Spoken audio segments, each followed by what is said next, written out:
age of 12. In the summer of 1962, Hamer made a life-changing decision to attend a protest meeting. She met civil rights activists there who were there to encourage Black Americans to register to vote, a goal that became part of her life's mission. The following speech, read by Jolivette Anderson was delivered at the University of Wisconsin in 1971.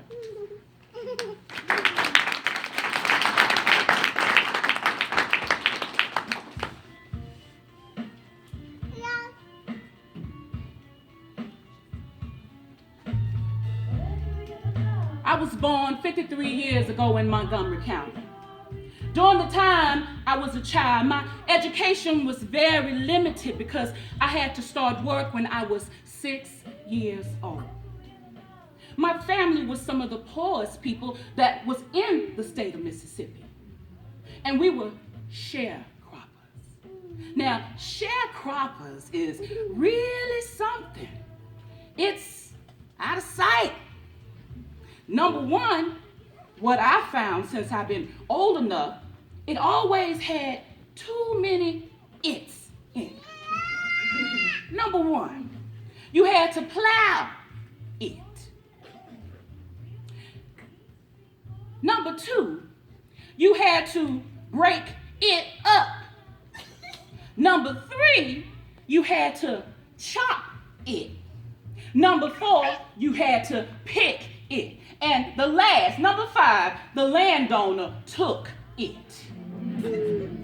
So this left us with nowhere to go. It left us hungry. Because my family would make 60 or 70 bales of cotton, and we would pick all of the cotton, and then after we had finished picking the cotton, we would sometimes come out of in debt. We never had so many days in my life that we had cornbread and we had milk and sometimes bread and onions.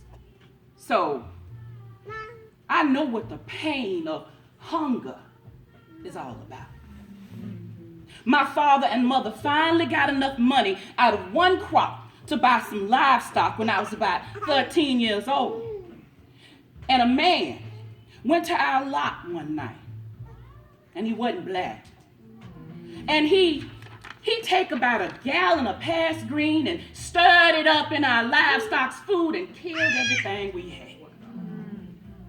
At that point, my parents had bought 3 mules and 2 cows. Ella, Bird, and Henry was the mules, and Maud and Della was the 2 cows. And they killed everything we had. I used to watch my mother when she would come out of the fields, and she would have a big bundle of things by our side, and she would mend our clothes over and over. At first, I couldn't understand why this just always happened to black people. So I asked my mother one day, how come we wasn't white? The reason I asked her that was because we worked all the time. The white folks never worked. And they had everything. Now, this was really curious to me, as it still is. So my mother told me, number one, she wanted me to remember that to respect myself as a black child. And as I got older, she told me to respect myself as a black woman. Yes. And she said, maybe you don't understand what I'm talking about now, but one day, if you respect yourself, other people will have to respect you. And I know what has happened to us in the past. But after I become about 13 years old and find out how mean that people could be to people, I said that I was going to do something about what was happening in Mississippi. So that's the reason I become involved in politics in 1964. But it had been other things in my life that I had done that some of the white people don't know that I had done yet. Because number one, I always had to work at their house.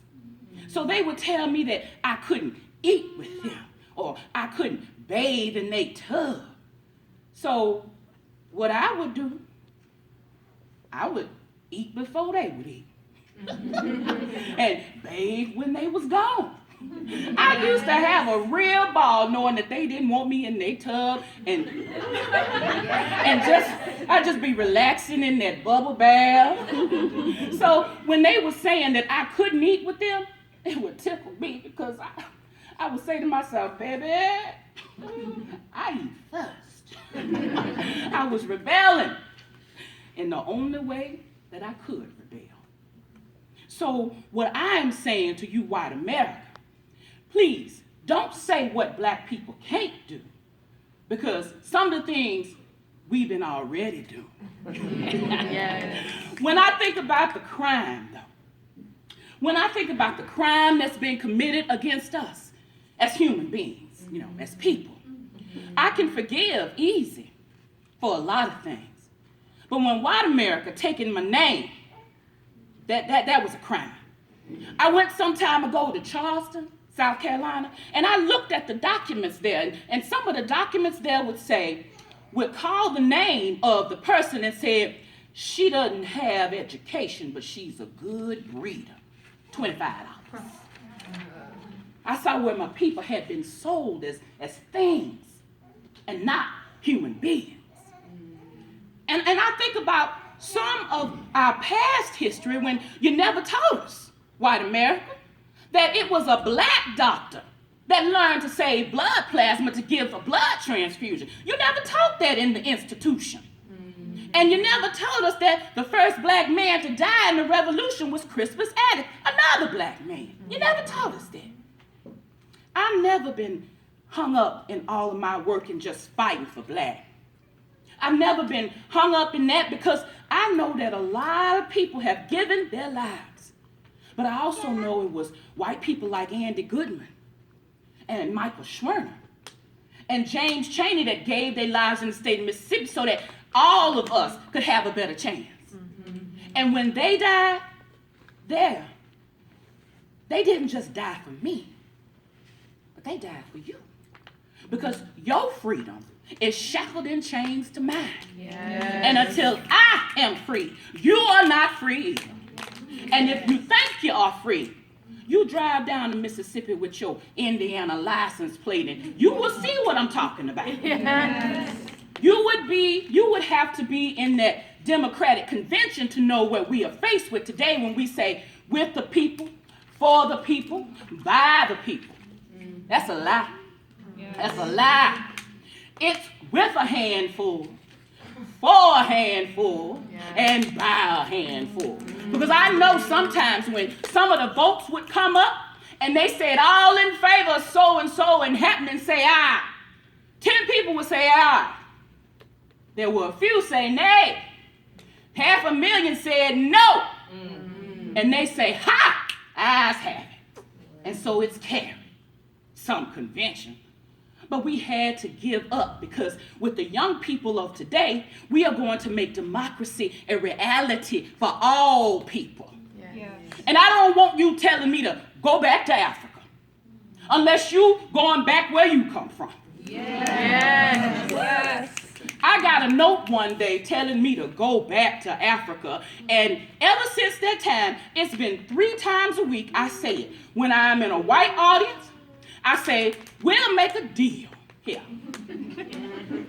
After you send all the Koreans back to Korea, and the Chinese back to China, the Jewish people back to Jerusalem, the Koreans back to Korea, and you give the Indians their land back, and you get on the Mayflower from which you came, right? Right? You don't agree? But as we all here on borrowed land, then we have to figure out how we're going to make things right for all the people in this country. Yes. And we know what has happened in the past with food stamps, welfare, and all this kind of stuff. And it is not only in the South, it's up South and down South, where our people have suffered from malnutrition. One of my daughters stayed in the hospital 6 weeks suffering from malnutrition. And I remember other things with other people where kids literally starved almost to death. And then I started traveling throughout this country to try to do something about the problem. So I would come to Madison, Wisconsin, New York City, California, and all over the country trying to raise funds to purchase food stamps. But the real crime, I think it's a crime that if a man and woman is hungry, that they have to pay for the food stamps when thousands of people in the state of Mississippi have made less than $500 in 1970. So one day, a man called and he said he had 40 acres of land and he wanted to sell. So I called an organization called Measure for Measure. And it's a small organization, but I called them and told them about the 40 acres of land. And if we could get that 40 acres of land to grow our own vegetables and to grow our pork, and we could wipe out hunger in Sunflower County. I called another friend of mine, was at Harvard University in charge of the political science there, and he also started raising money too. We finally succeeded in getting 40 acres of land. And this land is organized and founded in 69. It's called Freedom Farms Cooperative. Last summer, we fed a lot of people there. But then we needed more land. So it was a man told me one day that he would sell 640 acres. Last April, we were able to put $20,000 up for the auction on the 640 acres of land. And we also have about 68 people that's living in decent homes. We put the down payment on that land. So now what we plan to do is to grow our own vegetables. It's to grow our own cattle. It's to grow our own pork and have 100 houses in that area. Now, it's no way on earth that we can gain any kind of political power unless we have some kind of economic power. Yes. And all of the qualifications that you have to become a part of the co-op is that you have to be poor. This is the first kind of program that has ever been sponsored in this country, is letting local people do their things themselves. Yes. One thing I found out, that it's not only hungry in the state of Mississippi, but 2/3 of the people in the world is hungry. And we have to be concerned. And you have to be concerned here, because we know with the administration that we have today, it's not too many people going to eat. But all of you here have to be concerned. Not only do we have to be concerned about hunger, but we also have to be concerned about peace in this country. You know, it's something strange to me.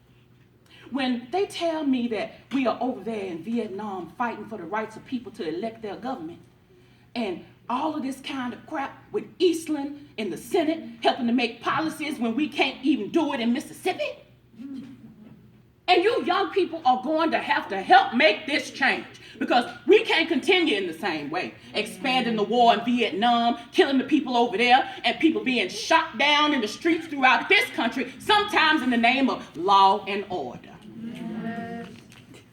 I've been to jail, and I've been beaten in jail till my body was hard as metal.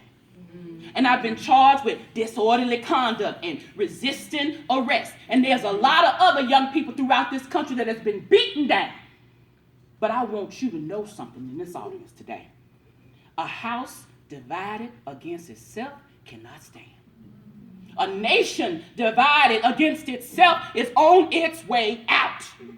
We are going to have to stand up and make demands that will make this country worthwhile. Because I have trouble today. And I've had trouble in the past few years. When I got out of jail and couldn't hardly sit down, a man carried me to see the Statue of Liberty, and a woman standing with a torch and facing another problem. I told a man that I was riding with that day, I said, I would like to see this statue turned around to face her own problems.